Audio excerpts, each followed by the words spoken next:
السلام عليكم ورحمة الله وبركاته. حبايبي الحلوين عاملين ايه؟ اللهم صل وسلم وبارك على سيدنا محمد وعلى اهل سيدنا محمد.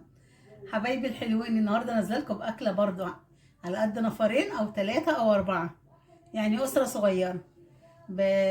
بامكانيات قليله جدا، وهتاكلي احلى اكل. مع مين؟ مع تيتا حبيبتي.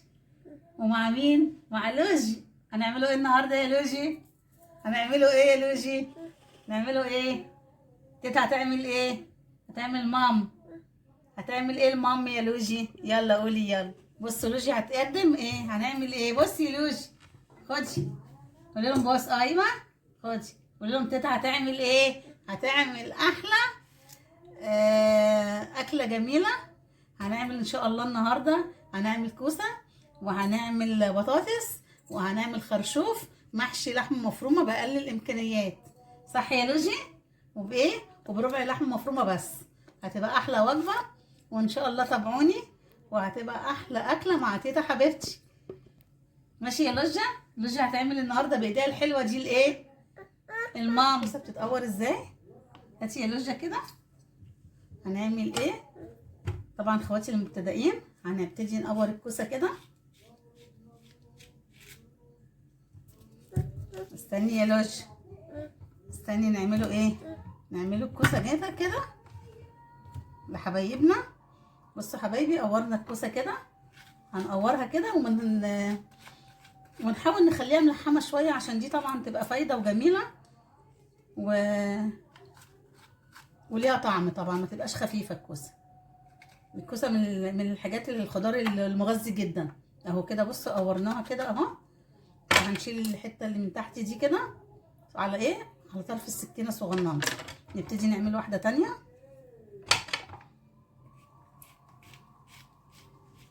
بصوا حبايبي اهي.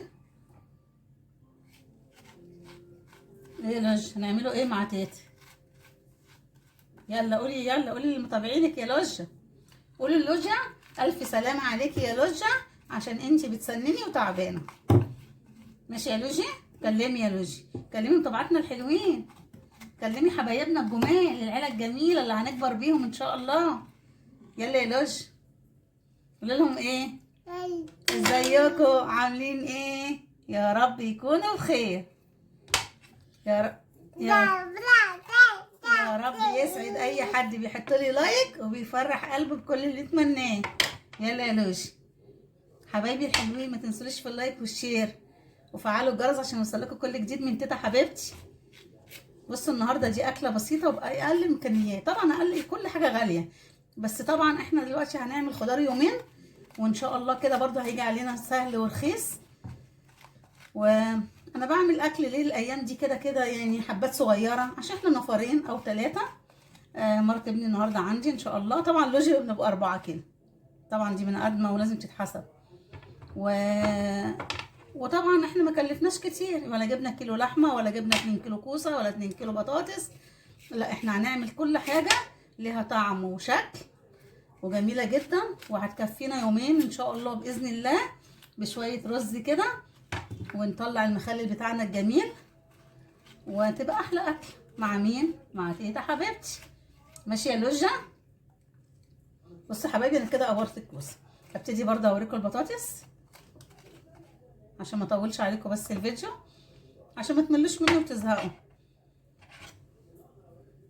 انا عارفه اللي انا ايه، يعني ايه.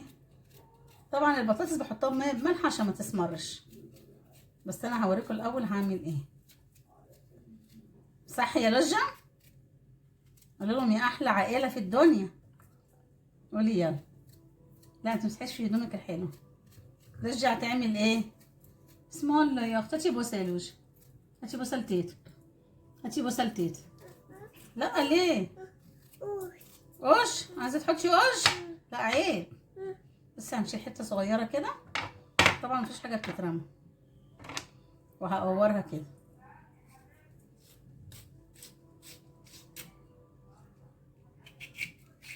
روحي كلمي تيتا يا لوجة، روحي كلمي تيتا وجدو. ها؟ روحي كلمي تيتا يلا، تيتا وماما، روحي كلميها يلا. يلا يا لوجة. بصوا حبايبي انا كده بقورها.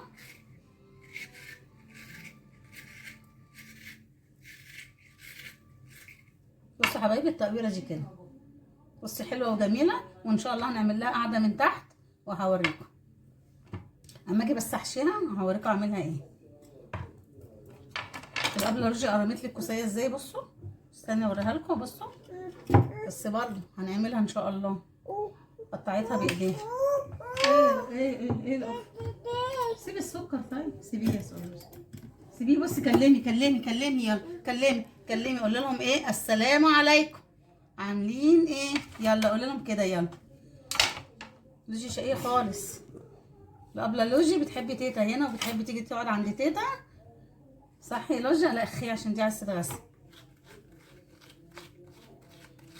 ان شاء الله هخلصهم وارجع لكم تاني ونوريكم هنعصجوا اللحمه ونشوفوا ان شاء الله نعملوا اكل النهارده ايه بسيط وجميل مع تيتا حبيبتي.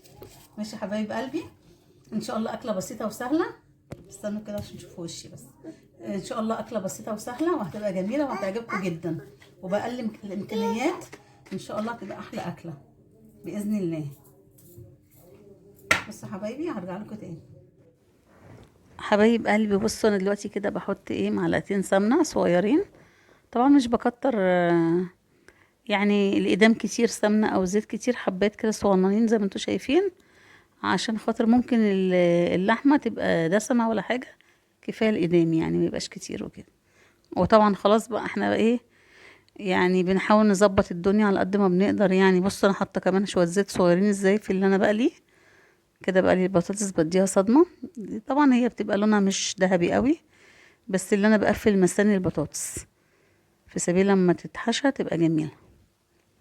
وكل حاجة كده بسيط، زيت يعني او سمنة. بصوا مش حاطة كتير ازاي، ليه بقى؟ عشان ممكن هنا اللحمة يبقى فيها اقدام، والبطاطس برضو هتبقى واخدة نسبة زيت قليلة، فكل ده بيبان على بعضه بقى يعني، بيبان في الاكلة بعد كده. فكل حاجة ظبطي حياتك هتبقى حلو. وطبعا دلوقتي الحاجة خلاص بقت غالية وكده والله مع الغلاوي، بس هو فعلا هي غالية رخيصة. المفروض الواحد يظبط في الاكل، بس هي برضو دلوقتي عشان الدنيا غالية، لا يبقى نعمله حسابنا كمان اكتر واكتر. الواحد يخلي باله كده عشان الحاجة دلوقتي ما بقتش بأسعار زي ما بيقول، وربنا يهون يا رب. بصوا حبايبي انا كده بدي اللي ايه بخرط البصلة للعصاج. فهو ربع كيلو لحمة فبحط قد ربع كيلو بصل. هي البصل هنا ما بيأثرش فيها في حاجة، بس بيديها طعمه جميلة جدا. مع الربع اللحمة هيبقى بص هيديكوا طبعا وجبة جميلة قوي قوي، وهتشوفوها دلوقتي. و... وديت بقى ان شاء الله كده هتكفينا باذن الله باذن الله، والبركه هتنزل من عند ربنا اول ما اجي ايه احشيهم، وانتوا هتشوفوا بنفسكم ان شاء الله هتكفي، وهتبقى وجبه والله هتكفيك يومين. لو انتوا نافرين باذن الله هتكفي يومين، اما لو عندك 4 تنفار ولا حاجه هتكفي برضو الغدا، هيبقى يوم حلو وجميل برضو يعني. احنا ما حرمناش نفسنا وبوجبه جميله. وانا بعمل الحاجات دي ليه بقى؟ للناس اللي هي الاسره الصغيره اللي هي عايزه توفر برضو يومين وتاكل وكده. ف فالاكله دي ان شاء الله باذن الله يعني بركه ربنا هتكفي. اهو بص حبيبي انا كده بخرط البصل، وابتدي بقى بعد كده ايه احمر البطاطس وايه، وان شاء الله تبقى جميله وحلوه. حبايب قلبي كده بصوا يعني ايه الوجبه دي ان شاء الله باذن الله كده. الوجبات الصغيره دي طبعا في اسرات صغيره او عندها عيال او حاجه، فما بتعمل اكله زي كده لا بتوفر معاها والله كتير كمان باذن الله يعني. هو طبعا الحاجه بقت كلها باسعار، بس الواحد مش هيحرم نفسه يعني، بس مش بكتر الحاجه. في ساعات ناس بتعمل الاكل كتير ويقعد يوم والتاني والتالت تبقى عايزه تكب نص الحله، يا اما تكب طبقين 3 او طبق. طب وليه؟ طب ما احنا نظبط الدنيا وهتاكليه باكل جميل وطعم حلو وان شاء الله حتى لو كفاكي تاني يوم تالت يوم لا بقى هتفكري في اي حاجه تاني، وحاجه برضو بسعر بسيط قليل، عن ما تفضلي تاكلي 3 ايام وتقولي انا عامله بالمره وتقلبي بقى ما انتي خلاص كمان النفس زهقت. فهو لا يعني هو الحاجه البساطه، الحاجه اللي هي بتتعمل وتتظبط، ده ولا عيب ولا حرام والله. واحنا حياتنا المفروض كل الناس تبقى كده، اللي بقى معاها واللي معاهاش بنفس الطريقه. ما هو برضو حتى اللي معاه المفروض برضو ما يرميش، على قد في ناس كتير اولى. ما انت ظبط حياتك وطلع لله، بدل ما اعمل في اكل وارمي. واللي ناوي يعمل اكل وكتير وشايفه كتير، يدي للناس منه من قبل ما هو ياكله، مش بقى استنى يومين والتالت واللي انا مش خلاص بقى عايزه اكله وزهقت منه. طب ما انزله مثلا لحد آه ممكن هو اللي ياكل. طب ليه لا؟ انا اتعودت حتى لو انا عامله حاجه زي كده وحاسه اللي هي كتير عليا، مثلا عملت محشي وكتر مني، عملت اكيد طبعا في اكلات بتكتر من الواحد. طب ايه رايكم انا ادي الحارس اللي عندي، ادي مثلا جارتي لو ظروفها على قدها، اقول لها بقول لك ايه النهارده ما تعمليش اكل عشان ما تقفيش وتتعبي، انت ست كبيره، اجيبها لها بالاسلوب الجميل يعني، ولا ارميها ولا اي حاجه.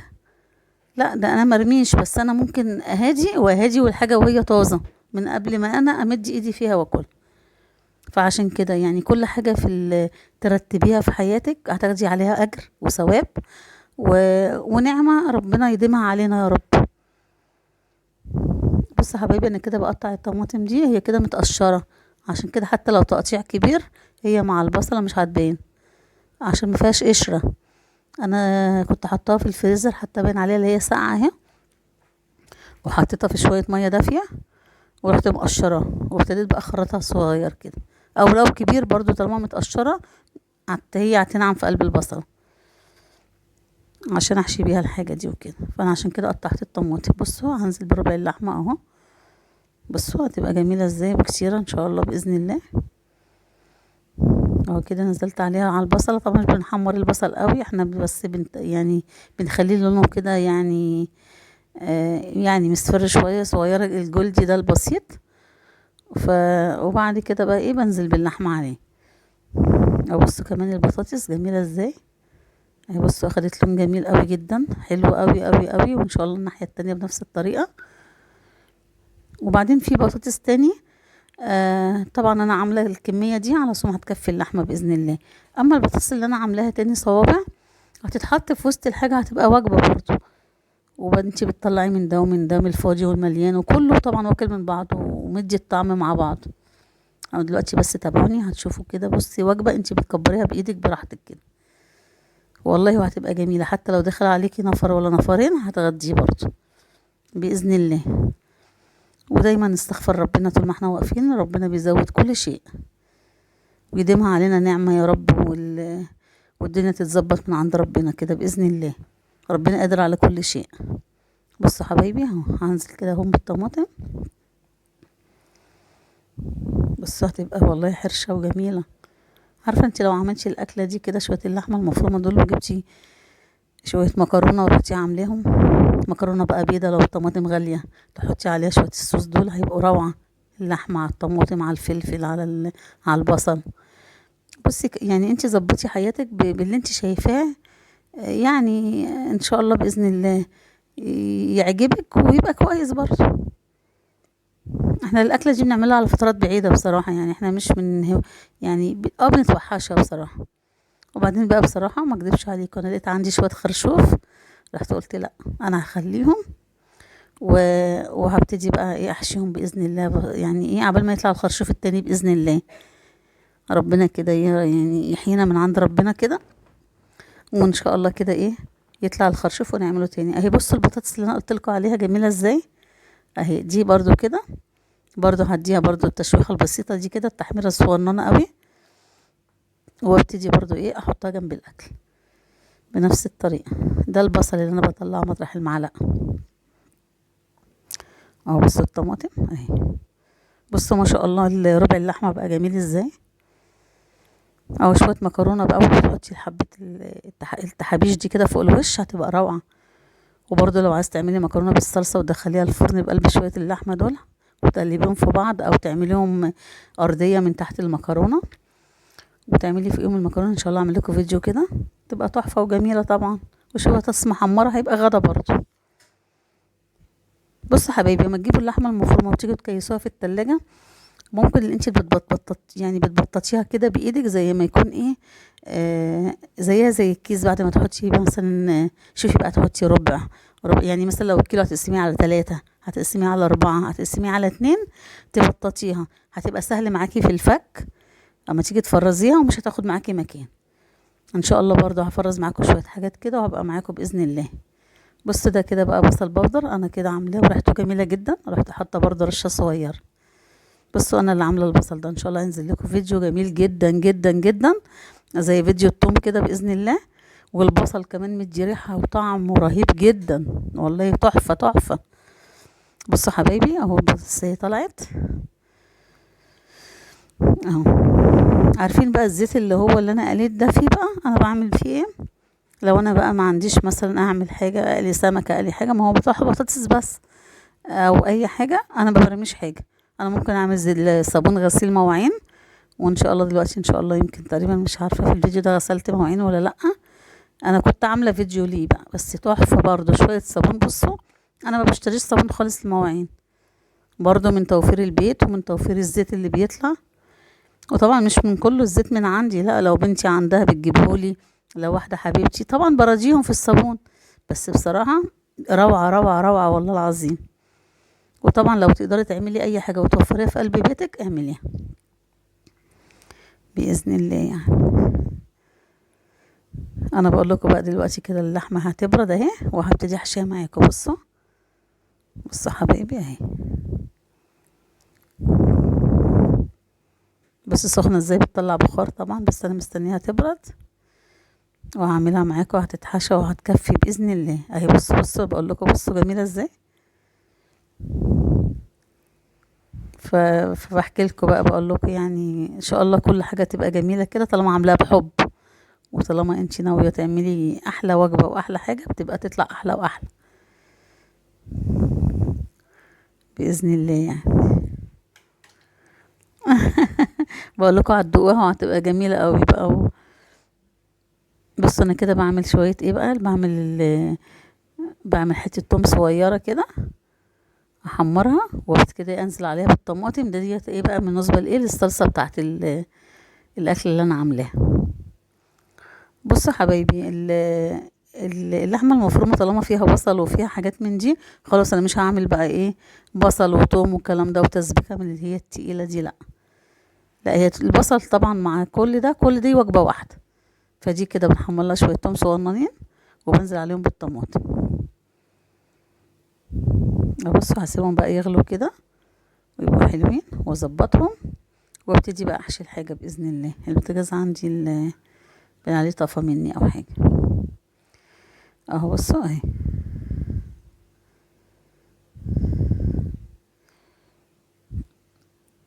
اهو. بصوا هبتدي احشي بقى. بصوا هحشي، بصي والله ما شاء الله جميله. لا والكوسه كانت صابحه وجميله. بصوا ريجي برضو قاعده جنبي لو انتوا شايفينها، هي بتحب تقعد جنبي كده على الطباخ على طول. بنزل كمي بس. بصوا حبايبي اهو، بصي بحشيها والله بتتملى، والله مش بسيبها فاضيه والله. او لو تبصوا لو تلاحظوا اللي انا برضو ايه بملاها يعني. لا بس بتبقى معسله وجميله وطعمها حلو جدا والله. بصوا حبايبي اهي بتتحشى كده اهو، هيخلصوا باذن الله وابتدي احشي وراهم بقى البطاطس باذن الله. باذن الله هتكفي، وهو الربع كتير مش وحش والله. بصوا انا جايبه كيلو كوسه، وكيلو الكوسه دوت ايه اخدت منه 3 عملتهم شوربه خضار للبيت قبل يعني، انا جايباها قبلها بيوم تقريبا. فعملت شويه اللوجي كده شوربه خضار، فده يعتبر كيلو الا ربع. وكان بطاطسية من عندك رفيعين برضو كنت جايبه كيلو، رحت سايبه منه شويه عملتهم برضو هحشيهم برضو زي كيلو الا ربع برضو او نص، مع كام خرشوفه كده وهتبقى احلى اكله باذن الله. وبصوا ان شاء الله بصي هتكفي ازاي، فاضل كام واحده خلاص.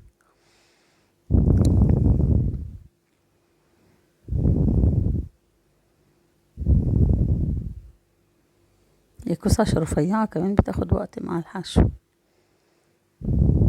ما بحبش اجيب الحاجه كبيره قوي يعني، كده معقوله بصراحه.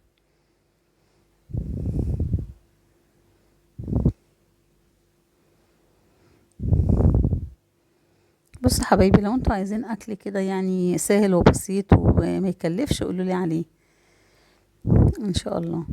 قولي لي فكرنا كده في اكل برضو بكميه يعني اكتبوا لي اللي انتوا عايزينه بصراحه يعني. بكمية كتيرة بقى بكمية قليلة. انا كل حاجة بإذن الله هعملها بإذن الله. انا البنات بس عشان كتير مش بيبقى عندي، مرات ابني وبنتي وكده، فيوم ما بيجوا اهو بنعمله برضو. بس طالما انا اول حاجة وكده بعمل كده حاجات صغيرة، بربع لحمة مش عارفة ايه. حتى لما بجيب اللحمة القطع وكده انا ممكن اعمل الكيلو على 3 اكياس، على 3 وجبات. يعني ما مش شرط ان انا اعملهم وجبتين ولا وجبة والكلام ده، لا. لا يعني يا دوب كل واحد النهارده حتتين وهو حتتين وتاني يوم كذلك وخلاص. اي بصوا الخرشوف ده انا مفرزاه، بصوا جماله وحلاوته. بصوا بصي اهو، بصي اخد قد ايه لحمه. انا في كوسيه نسيها اهو، بس ان شاء الله برضه هتكفي. لو ما كفتش مفيش مشكله.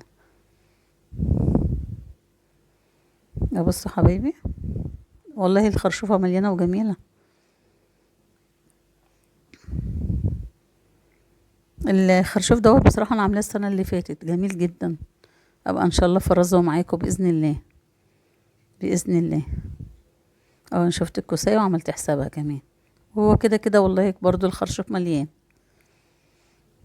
اه بصوا كده بقى الاكل مش محتاج بصل ليه، اللي هو الصلصه، عشان هي اللحمه فيها خلاص بصله.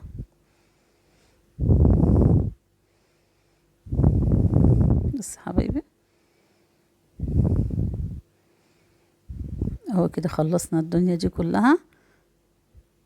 اه بس اللجة زهقت بقى. اه بصوا هتحشوا ازاي بوريكم، بس الجمال والحلاوه. طب والله كده مش بقى بربع لحمه مفرومه كده بقى ايه، حلو ونعمه من ربنا الحمد لله. والله انا لو عندي برضو كتير لحمه وعندي كوسه كنت مش هعمل كل الاكل، لا. ما انا مش هعمل وارمي، اعمل ودي. اه ودي، وهو الاكل من قبل ما انا اكله، مش هدي بعد ما انا اكلته وشبعت. اللي يفرق حاجه والله امانه عليكم يا جماعه، عشان بس بتبقى معلومه صح. الواحد بيديها لايد ربنا قبل ما بيديها للجار او للحبيب او للاخت او للحارس. لا احنا بنديها لربنا الاول، فاحنا قبل ما ناكل الحاجه ندي منها. بس ما ترميش حاجه، يعني الشطاره اللي انت ما ترميش حاجه، مش عشان الزمن غالي، لا هو حرام اي حد يرمي اي اكل. ابص كفة الصينيه دي كمان كانت عايزه صينيه واسعه، بس انا ان شاء الله كده هعملهم بالطريقه ديت. خلاص بقى كده اهي بصوا اتظبطت ازاي اهي. ابتدي بقى كده ان شاء الله احط عليهم الصلصه وادخلهم الفرن ان شاء الله. اهو بصوا بجيب معلقه بس اوريكم الصلصه كده اهو، دقتها بس كده تقريبا. آه وحطيت لها ملحها كويس، وابتدي بقى انزل فيها، انزل بيها بصوا هي كانت عايزه شويه ميه اهو، دلوقتي برضه احط لها اهو. بصوا ما بحطش بقى صلصات كتير بقى لا هو كده برضه في سبيل تطلع ناشفه وحلوه. لا بس كانت طعمه بصراحه. لا جربوا الاكله دي والله جميله تحفه. اهو بصي حطيت لهم بقى شويه ميه صغيرين ازاي كده، حطيتهم في الحله اللي هي بتاعت الصلصه وحطيتهم عليها اهو. اهو رشه فلفل اسود كده، التكات البسيطه دي كده، وراح مدخلهم بقى الفرن. حبايبي انا جيت لكم اهو، احلى صينيه استوت. طبعا اخدت سوا من فوق شويه وغطيت عليها، وبعد كده خدت شويه في الفرن، رحت فاتحه الشوايه 5 دقايق. بصوا الجمال والحلاوه. تعالوا بقى نشوفوا بربع لحمه مفرومه عملنا ايه، احلى اكله اقتصاديه. استنوا لحظه بس كده، شمر ايدي.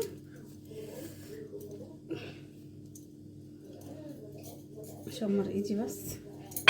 بصوا حبايبي، بصوا الخرشوف وجماله، بصوا طعمه الخرشوف وحلاوته. ده بقى ما يتخزنش، اكيد يتخزن. بصوا البطاطس وجمالها. بصوا حبايبي احلى بطاطس. تعالوا بقى نشوف الكوسه وجمالها. احنا كده ايه، اكل نفرين، وهنغرفه اكل نفرين. نبتدي بقى نطلع الكوسه. بصوا الحلاوه، بصوا طعمه الكوسه، بصوا الشكل. طبعا انا كانت نفسي تشوفوا الطعامه كمان. بصوا الحلاوه. نبتدي بقى ايه، نشوف البطاطس الصوابع اللي احنا كنا حاطينها. بص الحلاوه والجمال. بص مرات ابني بتقول ايه. تعالوا بقى نحط شويه صلصه كده للرز. بصوا يا حبايبي، بصوا يا حبايبي، كده اكل نفرين يومين، او اكل 4 تنفار، او يكفي كمان. بصوا حطوا كده الاكل ده وشوفوا البركه هتوصل ازاي. بصوا الرز وجماله. طبعا ده رز ابيض زي اي رز كلنا بنعمله، رز كويس، بس احنا بنتكلم على ربع لحمه مفرومه. عملنا احلى اكل واحلى صنف باكله بسيطه وجميله. واستودعكم الله الذي لا يضيع اودعه. واتمنى تشاركوني في الفيديو الجميل ده وتشوفوا الاكل الجميل الرخيص الحلو اللي على قد الايد، بيتعمل باقل كميه. الاقل كميه ايه؟ ربع لحمه مفرومه وكيلو كوسه ونص بطاطس كده، ربع بطاطس على حسب ما ايه، على كام خرشوفايه. لو ما فيش خرشوف اعملي برضو الاكله دي بطاطس وكوسه وهتبقى احلى اكله. وطبعا انا عاملاها. بصوا حبايبي، انا بصوا هدير لكم الكاميرا. بصوا حبايب قلبي، بصوا يا حبايبي، بصوا يا حبايبي، بصوا طلعنا شويه ليمون حلوين جدا من اللي احنا مملحينهم مع بعض. بصوا وجبه جميله وسهله وبسيطه، وبقلل الامكانيات هتتغدي كويس قوي. فالناس تقول ايه الحمد لله على كل شيء. فاستودعكم الله. لوجي بتقول يا تيتا يا تيتا، ولوجي عايزه تتغدى، فاروح اتغدى مع لوجي واشوفكم باذن الله في فيديو رخيص وجميل. واستنوني. السلام عليكم ورحمه الله وبركاته. ما تنسوش اللايك والشير وفعلوا الجرس عشان يوصل لكم كل جديد من تيتا حبيبتي. السلام عليكم.